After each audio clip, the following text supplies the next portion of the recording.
Assalamualaikum warahmatullahi wabarakatuh. Perkenalkan, nama saya Sabita. Di sini saya akan membahas tentang kebijakan. Pembahasan saya bagi menjadi 3. Yang pertama yaitu pengertian kebijakan dan kebijakan publik. Yang kedua adalah kebijakan menurut konsep Hogwarts dan Dun. Yang ketiga adalah alasan kenapa calon guru PAUD harus mempelajari kebijakan dengan merujuk pada 5 produksi kebijakan. Yang memasuki pembahasan yang pertama yaitu kebijakan menurut KBBI, yaitu serangkaian konsep dan asas yang menjadi garis dasar rencana dalam pelaksanaan pekerjaan. Sedangkan kebijakan publik menurut William and Dunn adalah pola ketergantungan yang dipilih dari pilihan yang kolektif yang dibuat oleh badan pemerintahan, sehingga kita dapat menyimpulkan bahwa kebijakan publik adalah pedoman yang digunakan untuk melakukan suatu pekerjaan, sedangkan kebijakan publik adalah suatu program yang disahkan oleh pemerintahan sebagai pedoman dalam pelaksanaan suatu pekerjaan.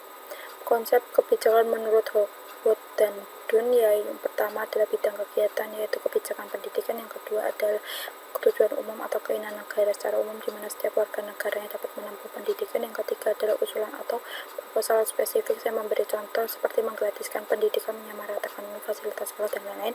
Keputusan yang diambil pemerintah pada akhirnya adalah memberikan bantuan dana operasional sekolah ke jenjang SD, SMP, SMA, SLB atau sederajat.